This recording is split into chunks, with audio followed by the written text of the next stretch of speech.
प्रदोष के दिन सोमवार एक निवेदन सभी श्रोता बहन भाइयों से, कथा आस्था चैनल पर जो सुन रहे हैं, फेसबुक यूट्यूब पर जो सुन रहे हैं और पंडाल में बैठकर जो सुन रहे हैं, जिस दिन दिल से हारो ना,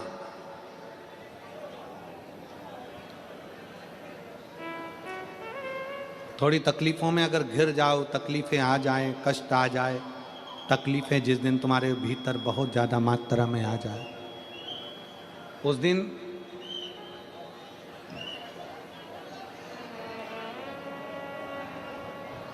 तीन बेलपत्र,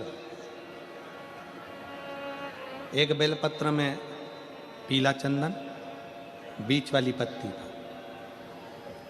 जिस दिन तुम्हें लगे कि मैं बहुत दुखी चल रही हूं और मेरा काम हो ही नहीं रहा, बहुत तकलीफ की जिंदगी चल रही है, कोई हाथ पकड़ने वाला नहीं है, कोई संभालने वाला नहीं है और बहुत तकलीफ हो रही, बहुत तकलीफ। उस समय पर एक बेलपत्री के बीच वाली पत्ती पर पीला चंदन, दूसरी पत्ती पर लाल चंदन और तीसरी पत्ती पर 11 चावल गीले, पानी में उसको थोड़ा सा भिगो लें या धो लें, 11 चावल गीले शिव जी की उस पत्ती पर रखें। सबसे पहला पीला चंदन का बेलपत्र, दूसरे नंबर पर लाल चंदन का बेलपत्र, तीसरे नंबर पर जो 11 चावल आपने धोकर रखे हैं वो हाथ की हथेली में रखना है और हाथ की हथेली में रखकर अपनी कामना कर कर भगवान शंकर से विनय कर कर पंचाक्षर मंत्र नमः शिवाय या षडाक्षर मंत्र ओम नमः शिवाय या श्री शिवाय नमस्तुभ्यम बोलकर उस बेलपत्र पर सीधे हाथ में रखकर उल्टे हाथ का स्पर्श कर कर बाबा से अपने मन के भाव कहकर शंकर के शिवलिंग पर उसे समर्पित कर दीजिए। एक ही लोटा जल, जहां से जल बहता है अशोक सुंदरी वाली जगह, एक ही लोटा जल, जहां से जल बहता है उस जल बहने वाली जगह पर 3 बार उस जल को अपनी कामना कर कर श्री शिवाय नमस्तुभ्यम या पंचाक्षर मंत्र या षडाक्षर मंत्र बोलकर 3 बार उस स्थान पर गिरा दीजिए।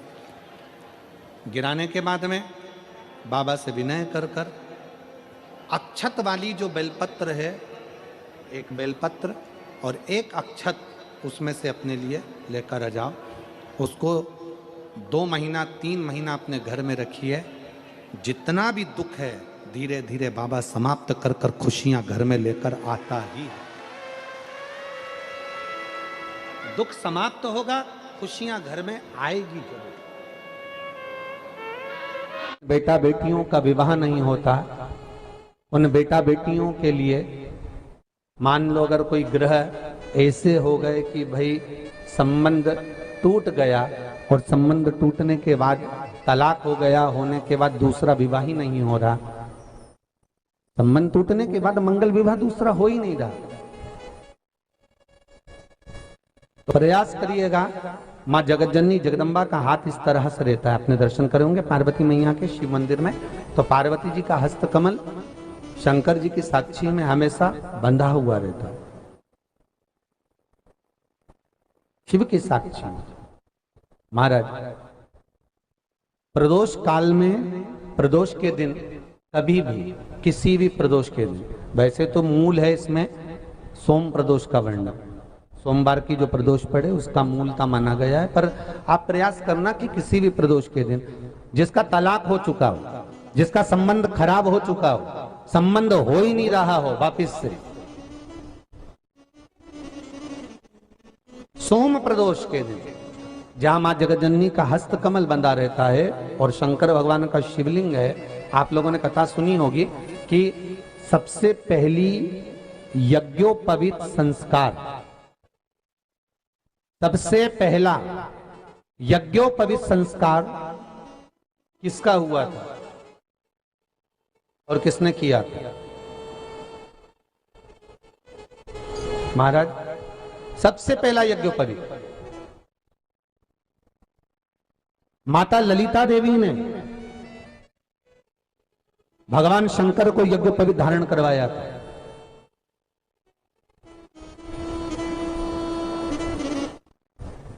मां ललिता देवी ने सूत्र बनाकर अपने हस्त कमल से भगवान शंकर के सम्मुख में बिठाकर भोलेनाथ जी के हस्त कमल से स्वतः सूत्र बनाया था। भगवान शंकर प्रसन्न हो गए थे, बहुत प्रसन्न भोलेनाथ जी। इसलिए शंकर भगवान ने ललिता देवी को 2 वर दिए थे, एक किसी का अश्रु नहीं देखूंगा, दूसरा जो यज्ञोपवीत समित समर्पित करेगा, यज्ञोपवीत का भाव जो मुझे देगा, उसके जीवन में बाधाओं को हर लूंगा। इसलिए आज भी हिंदू धर्म में देवताओं को जो यज्ञोपवीत चढ़ाया जाता है वो उलझा हुआ नहीं होना चाहिए। देवताओं को जो यज्ञोपवीत चढ़ता है उसको सुलझा कर चढ़ाया जाता है, समर्पित करेगा। अब कई विद्वान ब्राह्मण ऐसा कैसे यज्ञोपवीत में हल्दी लगाकर छोड़वा देते हैं, परंतु वो उलझा हुआ रहता है। वो सुलझा हुआ अगर चढ़ाएगा तो जो जजमान पूजन कर रहा है, जो जजमान पूजन में लगा हुआ है, उसको पूर्ण फल की अनुभूति हो, पूर्ण फल का प्राप्ति हो, और ब्राह्मण भी बंधन से मुक्त हो। ललिता देवी जी तो हमारे यहाँ भौम सोमवार का जो प्रदोष हो, उस प्रदोष के दिन जिसका मंगल विवाह नहीं हो रहा है, सारी तकलीफें झेल रहे हो, बहुत कष्टप्रद हो, तो माँ का जो हस्त कमल है, उस हस्त कमल से लेकर शंकर भगवान के शिवलिंग तक एक कच्चे सूत की धार बनाई जाती है। महाराज 6 धार कच्चे सूत की बनाई जाती है। यहाँ शंकर भगवान का शिवलिंग है, यहाँ माता का हस्तकमल है, हस्तकमल से चालू होकर शिवलिंग, शिवलिंग से चालू होकर हस्तकमल, ऐसी 6 धार बनाई जाती है माता। और धार बनाकर उस धार पर माखन का लेपन किया जाता है भगवान शिव को। जैसा ललिता माता ने भगवान शंकर से वर प्राप्त करा था, उसी तरह फिर उस लेपन को लगाने के बाद उसको उतारकर उसी को लपेटकर शंकर भगवान पर उसको चढ़ा दिया जाता है, मात्र अपनी मंगल विवाह की कामना कर कर। अगर कोई कुंवारी अवस्था में कर रहा है तो उसमें हल्दी लगाए, और अगर कोई शादी होने के बाद, संबंध टूटने के बाद दूसरी शादी के लिए कर रहा है तो उसमें हल्दी ना लगाए। बस इतना अंतर रहता है। शिव महापुराण की कथा कर रहे हैं। 3 स्थान का स्पर्श रोग का निवारण कर देता है। 3 जगह पर चढ़ाया गया अक्षत हमारे मन को एकाग्रित कर कर और हमें अपनी मंजिल तक पहुंचा देता है। और प्रदोष और शिवरात्रि के मिलन का महोत्सव हमारे जीवन को आनंदता देगा। प्रदोष का दिन, प्रदोष काल का समय, भगवान शंकर प्रदोष के दिन, प्रदोष काल में अपने भक्तों के घर पर नंदी के कान में जो बोल कर जाता है, शिवजी नंदी पर बैठकर उस भक्त के दरवाजे पर उसका कल्याण करने के लिए प्रदोष के दिन, प्रदोष काल में पहुंचते हैं। हर हर। प्रदोष के दिन, प्रदोष काल में देवाधिदेव महादेव उस शंकर के भक्त के घर जाते हैं, जो भगवान नंदीश्वर के कान में कहकर जाता। नंदी के कान में जिसने कहा,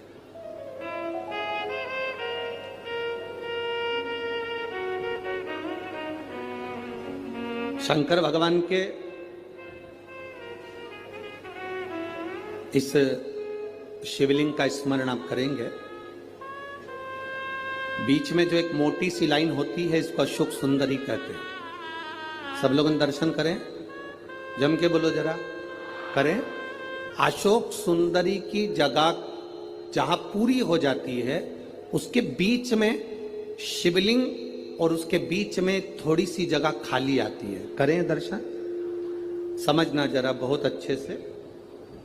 जैसे ये अशोक सुंदरी की जगह है, हम निवेदन करेंगे आस्था चैनल वालों से भी और एलईडी वाले भी, जिन जिनको एलईडी पर आप दर्शन करा रहे हैं वो पूरी तरह से कराएं। गणेश जी का स्थान, षडानंद कार्तिकेय का स्थान, अशोक सुंदरी का स्थान बीच में। अशोक सुंदरी का जो स्थान पूरा हो जाता है, वहां से लेकर शिवलिंग के बीच में खाली जगह आती है। करें दर्शन आप लोगों ने, खाली जगह आती है। उस खाली स्थान की जो महत्वता है, ये जो अशोक सुंदरी से लेकर बीच में जो जगह है, ये भगवान शंकर की जो धर्म पत्नी है माता पार्वती, उनकी जो योगनियां हैं 64 योगनी, उनकी जो शक्ति पीठें हैं, उनकी जो सिद्धता है, उनकी जो सिद्धियां हैं, ये अशोक सुंदरी से शंकर के शिवलिंग के बीच में जो खाली जगह होती है, इस स्थान पर 64 योगनियां, देवियां, अष्ट सिद्धियां, नवनिधियां सब इस स्थान पर रहती है। इसलिए हमारे यहाँ शिव महापुराण की कथा कहती है, पूर्ण पूजन के बाद अगर कोई नारी, कोई पुरुष, कोई बच्चा, कोई बुजुर्ग अपने मन की बात का स्मरण इस जगह पर हाथ को रखकर, जैसे किसी के हृदय पर हाथ रखते हैं तो दिल धड़कता हुआ स्मरण होता है, उसी तरह यहाँ स्पर्श करेंगे और स्पर्श कर कर जब अपने मन की बात कहते हैं तो देवाधिदेव महादेव नंदी के साथ आकर प्रदोष के दिन कार्य की सिद्धता पूर्ण करते हैं। उस स्थान की मूलता होती है, वो स्थान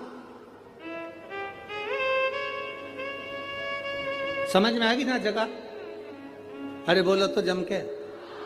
नहीं समझ में आई हो तो एक बार फिर वापिस समझ लीजिए, फिर समझो बात। स्थान देखिएगा, गणेश जी का स्थान, कार्तिकेय जी का स्थान, बीच में ये आ गई अशोक सुंदरी की मोटी सी लाइन। अशोक सुंदरी की लाइन जहां खड़ी हो खत्म होती है, वहां से जो शिवलिंग रखा है, इसके बीच की जो जगह है, ये जो बीच में अशोक सुंदरी के स्थान से लेकर शिवलिंग के स्थान के बीच में जो खाली जगह है, ये 64 योगनियां, अष्ट सिद्धियां, नवनिधियां, सब कुछ मेरे देवाधिदेव महादेव ने माता पार्वती को अपने चित्तवृत्ति के साथ यहां अनुमति प्रदान कर रखी है। वहां का स्पर्श, वहां का मात्र स्पर्श और हमारे दिल की बात, शंभो शरणे मांगू घड़ी रे दुख काटो दया करी ने दर्शन। उस स्थान का स्पर्श हमें सुख देता, स्थान का स्पर्श।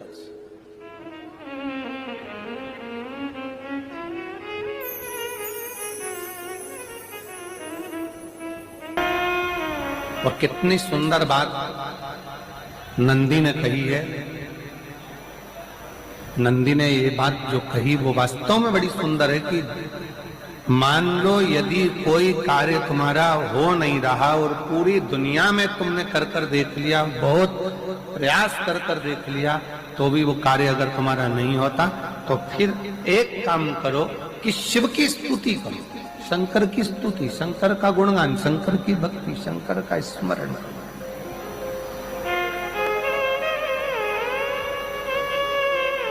फिर शिव की स्तुति करिए, शंकर से विनय करिए, शंकर से निवेदन करिए, शंकर का गुणगान करिए। प्रदोष का दिन, प्रदोष काल, शाम का समय, भगवान देव अधिदेव महादेव माँ जगतजननी पार्वती जी के साथ में भ्रमण पर निकले। देखिए, अगर प्रदोष का व्रत नहीं कर सकते, प्रदोष के दिन आप व्रत नहीं कर सकते, मान लो आपसे भूखा नहीं रहा जाए, प्रदोष का व्रत नहीं कर सकते, प्रदोष के दिन आप भूखे नहीं रह सकते, मंदिर भी नहीं जा सकते, दिया भी नहीं लगा सकते, तो शिव महापुराण की कथा कहती है कि प्रदोष के दिन, प्रदोष काल में अपने ही दरवाजे के पास देवाधिदेव महादेव का स्मरण कर कर लक्ष्मी की वृद्धि के लिए, कार्य सिद्धि के लिए, संपदा को प्राप्त करने के लिए आप अपने ही दरवाजे के पास में एक दीप लगा सकते हो। कौन से दिन? प्रदोष के। एक बात और अच्छे से समझ लीजिए, जो बच्चे चिड़चिड़े होते हैं, चाहे घर में बेटे हों, बहुएं हों, सास हो, ससुर हो, परिवार में छोटे छोटे बच्चे हों, चिड़चिड़ प्रवृत्ति करते हों या चिड़चिड़ा स्वभाव हो, जरा जरा सी बात में क्रोध आ जाता हो, बोलने का भान नहीं रह पाता हो, शब्दों के बाण चलते हों, तो महाराज प्रदोष के दिन, प्रदोष काल में बेलपत्री के पेड़ के नीचे एक जो पत्ता आपके पास में हो, पान का मिल जाए तो पान का, पीपल का मिल जाए तो पीपल का, बेलपत्र का मिल जाए तो बेलपत्र का, उस पत्ते पर मात्र थोड़ा सा शहद और 7 दाने चावल के रखकर घी का दिया लगा दो महाराज, और थोड़ा सा जल हाथ की अंजलि में लेकर भगवान देवाधिदेव महादेव का स्मरण कर कर कि इस बेलपत्री के वृक्ष के नीचे माता लक्ष्मी, पार्वती, सरस्वती विराजमान है। इसी बेलपत्री के पेड़ के नीचे मेरे देवाधिदेव महादेव का 12 ज्योतिर्लिंग का स्वरूप प्रकट है। उनका स्मरण कर कर जल चढ़ा दीजिए और उसका स्मरण कर लो जो चिड़चिड़ प्रवृत्ति करता हो, क्रोध करता हो, जिसको बोलने का भान नहीं होता हो, सम्मान नहीं देता हो, अपशब्द कहते हो, उनका स्मरण कर कर आप छोड़ेंगे। एकदम एक प्रदोष करेंगे, दूसरे प्रदोष तक तो आपको कोई दिक्कत ही नहीं। 2-3 प्रदोष कर कर देखिए, बाबा कृपा करें। बच्चों को पढ़ने का कह रहे हो, पढ़ने बैठो, पढ़ने बैठो, पढ़ने बैठो, पढ़ने बैठो, तो एक आध प्रयास बच्चों के लिए भी कर लिया करो कि भाई ठीक है, बच्चे लोग विद्या में प्रबल होंगे।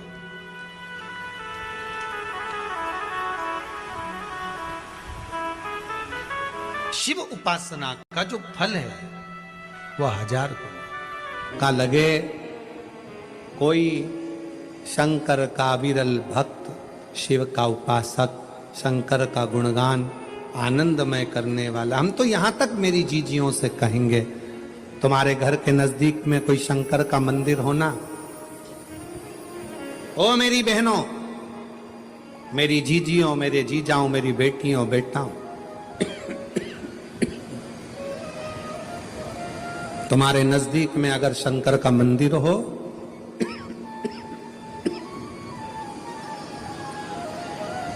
तो उस शिव मंदिर में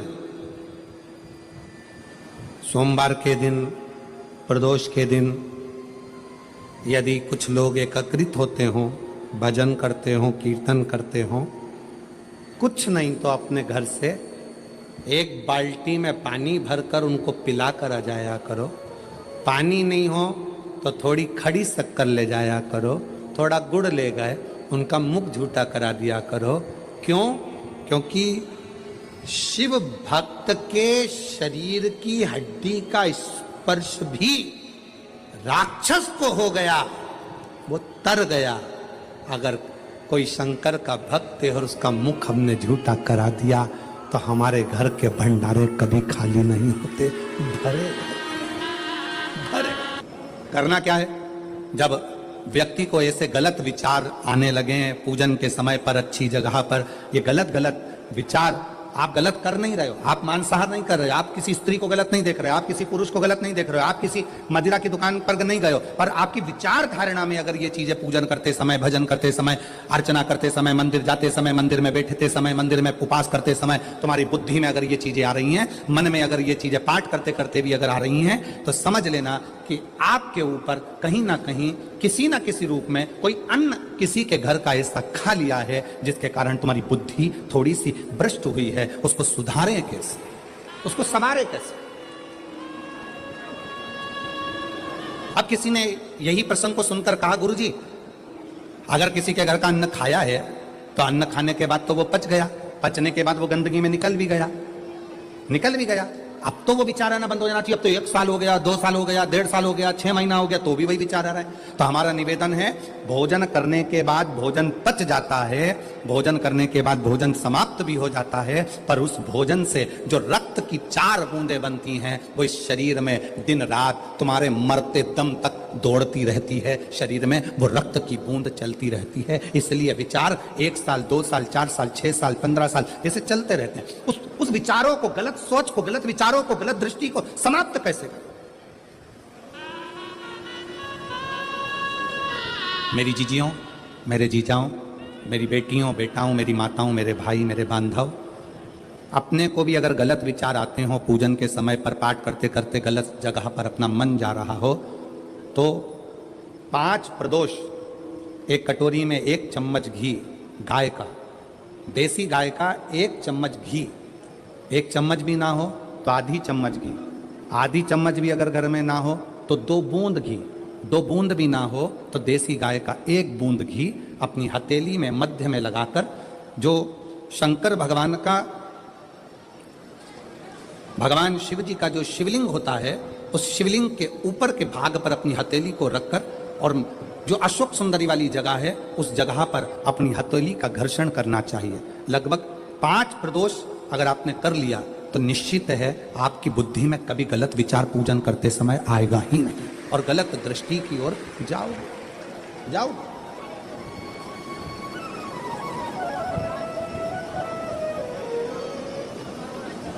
वेद लक्षणा गाय, देसी गौ माता का घृत जीवन को एक आनंदता देता है।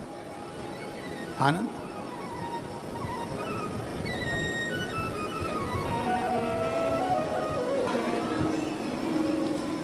गौ माता का, देसी गाय का घृत, वेद लक्षणा गाय का 1 बूंद घृत हाथ की हथेली पर लगाकर शिवलिंग के ऊपर और अशोक सुंदरी की जगह पर घर्षण करने से जो गलत विचार, गलत सोच, गलत दृष्टि, गलत भाव, ये समाप्त हो जाता है। समाप्त हो। किसी सोमवार को 3 नियम बना लो। जिस दिन मेरा भोले बाबा तुम पर कृपा कर दे, उस दिन सोमवार का एक नियम बना कि महीने का 1 सोमवार मुझे ऐसा करना है, 3 नियम धारण करना है महीने के सोमवार को। पहला, सुबेरे जाकर शंकर भगवान को 1 लोटा जल चढ़ाना है।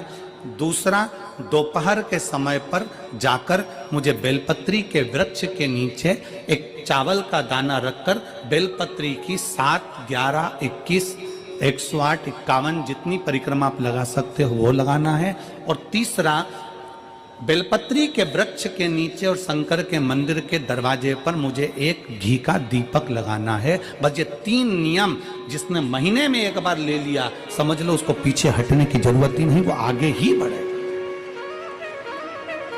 महीने के किसी 1 सोमवार का ऐसा नियम बना लो कि मुझे 3 नियम धारण करना है। महीने के किसी भी 1 सोमवार को हम ये नहीं कहेंगे कि तुम सोमवार 5 पढ़ रहे हैं तो 5 को करो, 4 पढ़ रहे हैं तो 4 को करो, 3 पढ़ रहे हैं तो 3 को करो।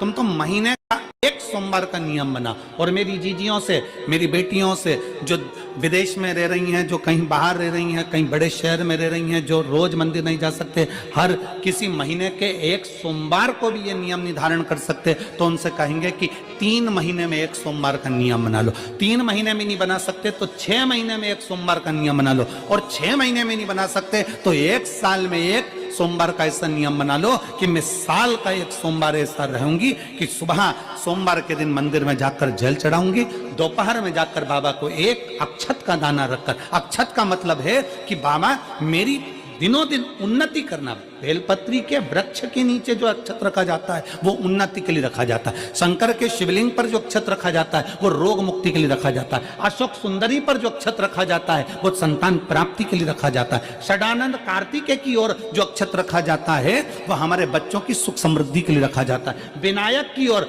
गणेश जी की ओर जो अक्षत रखा जाता है वो हमारे घर में कोई मंगल कार्य आ जाए उसके लिए रखा जाता है। और जो पीठिका होती है जिसपे शिवलिंग रखा होता है, पार्वती जी का हस्तकमल, उस पर अक्षत रखा जाता है तो नारी के अखंड सौभाग्य के लिए रखा जाता है। अक्षत रखने का भी तरीका है। एक चावल का दाना कहां रखा जाता है, क्यों रखा जाता है, कैसे रखा। अब कई लोग कहते हैं गुरुजी ये शिव महापुराण में आप ये नियम बताते हो, तरीका बताते हो। हम तो उनसे कहेंगे डॉक्टर के पास जाओगे तो डॉक्टर भी गोली लिखकर ये नहीं कह देगा कि ये सारी गोली एक साथ खा जा। डॉक्टर भी कहेगा ये गोली सुबह खाना है, ये गोली शाम को खाना है, ये गोली दोपहर में खाना है, ये गोली भूखे रहकर खाना, बोलो सही है कि गलत है? ये रात्रि को खाना खाने के बाद खा लेना, ये खाना खाने के पहले, ये नाश्ते के पहले। और सुनो, ये दवाई, ये वाली पीछे वाली जो दवाई लो ना, इसको दूध से लेना, ये वाली जो दवाई लो ना, इसको पानी से लेना। और सुनो, ये डब्बी है, इसको पानी में मिलाकर फिर पीना। दवाई लेने का भी तरीका है, उसी तरह शिव महापुराण में एक एक अक्षत का भी तरीका है और एक एक बेलपत्री का भी तरीका है। अब मान लो कई लोग कहते हैं गुरुजी आप ये तरीका बताते हो शिव पुराण के माध्यम से, कई लोगों के मन में संशय जागता है, तो अगर हम एक साथ चावल चढ़ा दे तो उसका क्या तरीका है? तो हमारा निवेदन है डॉक्टर जो दवाई ले एक ही बार में निपटा जाए, एक ही बार में खा ले। दवाई एक बार में पूरी खा गए असर नहीं करेगी, इसमें डॉक्टर का कोई दोष नहीं है, उसने तो बताया था ऐसे लेना ऐसे लेना। और तुमने मैं डॉक्टर साहब ने पूछा दवाई पूरी ली? शाम की दवाई भूल गई थी, सवेरे की दवाई भूल गई थी, ये दवाई भूल गई थी। डॉक्टर कहेगा हमने तो नियम बताया था, तुमने नहीं खाई तो असर कहाँ से करेगी? तुम असर कब करती है? जब हम पूजन के तरीके को जान जाएं, जब हम अर्चना के तरीके को जाएं।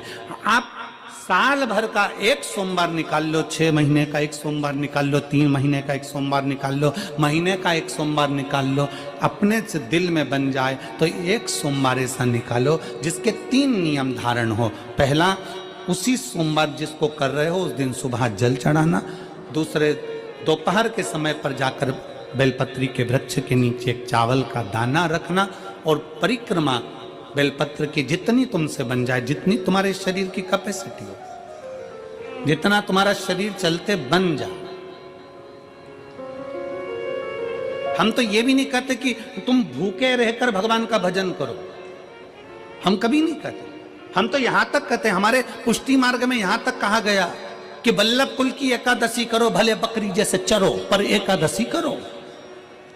हम तो यहां तक कहते हैं कि बहुत समय से कल मेरी एकादशी है, एकादशी है, एकादशी है, एकादशी है, पूरे घर को हिलाकर रख दिया, एकादशी है, एकादशी, एकादशी है। बहू टेंशन में, बेटा डिप्रेशन में, पति पपीता ला ला के, सेव फल ला ला के, मूंगफली का दाना ला ला के, काजू कतली ला ला के, सेव फल ला ला के, और सारा सामान, साबूदाना और खिचड़ी और ना चिप्स ना जाने क्या क्या ला ला के, बेचारा पति एकादशी आती है वो नौमी से चिंता में पड़ जाता है।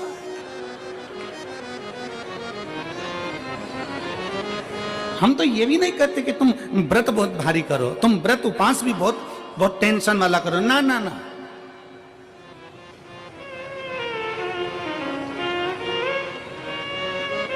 अपने को व्रत उपास भी इतना बहुत बहुत भूखे रह रहे हो, बहुत प्यासे रह रहे हो, और मालूम पड़े कि भगवान हमें मिलेगा, भगवान हमें मिलेगा।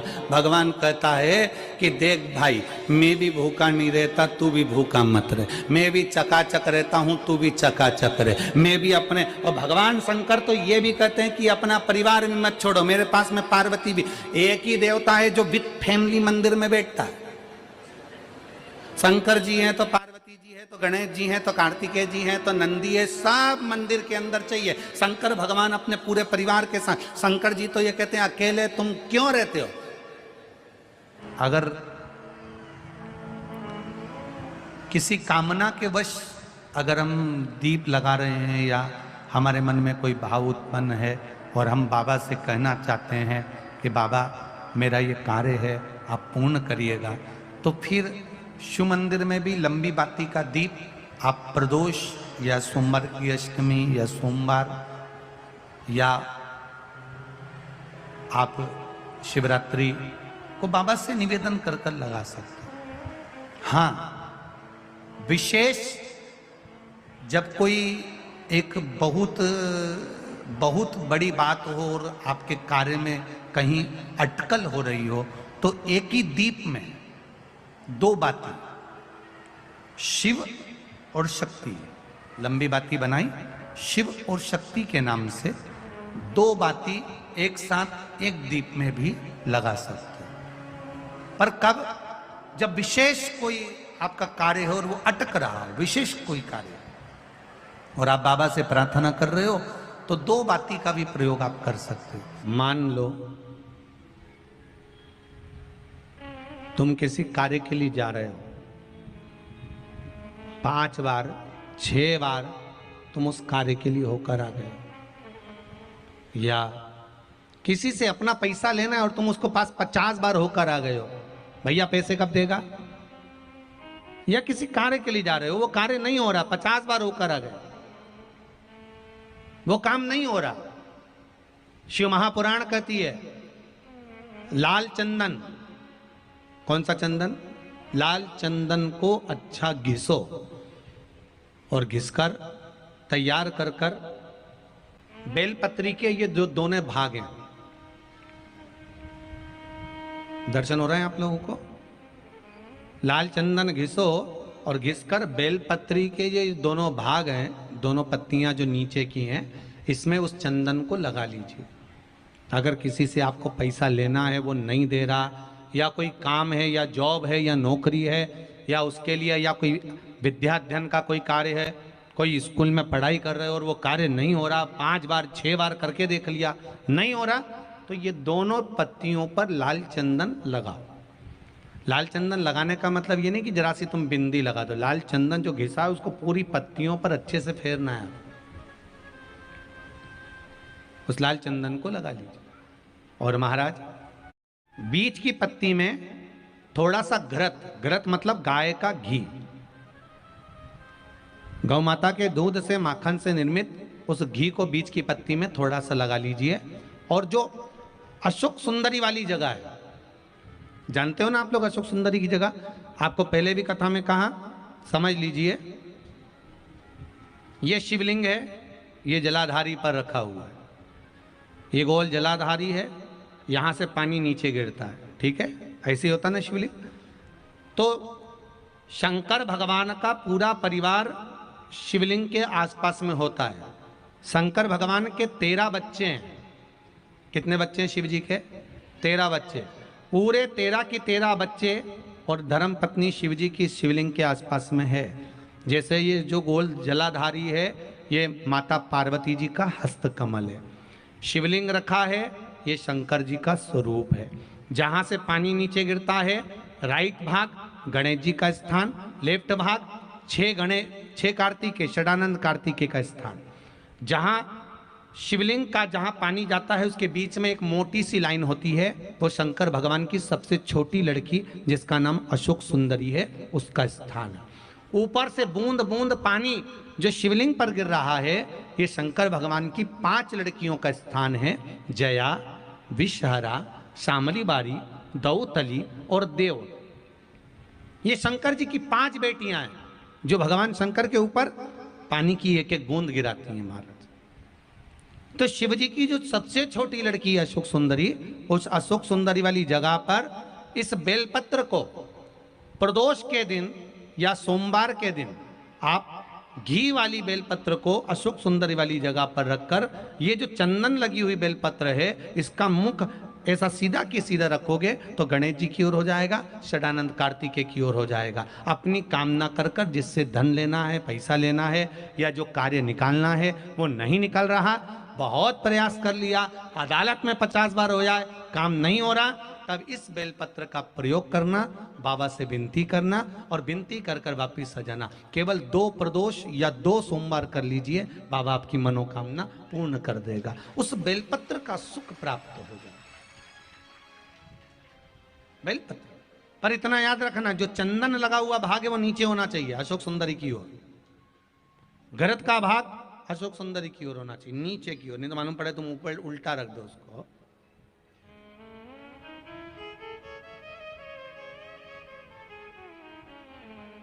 शिव स्मरण में यही चीज विवाह में भी कार्य आती है। जिन बेटा बेटी का विवाह नहीं हो रहा, 30-30 साल के हो गए, 28 साल, 40 साल, 25 साल के हो गए, विवाह नहीं हो रहा, तो आज बेलपत्री पर दोनों पत्तियों पर लाल चंदन लगाइए और बीच वाली पत्ती पर पीला चंदन लगाइए। जिसका विवाह नहीं हो रहा उस नीचे की दोनों पत्ती पर लाल चंदन और बीच वाली पत्ती पर पीला चंदन।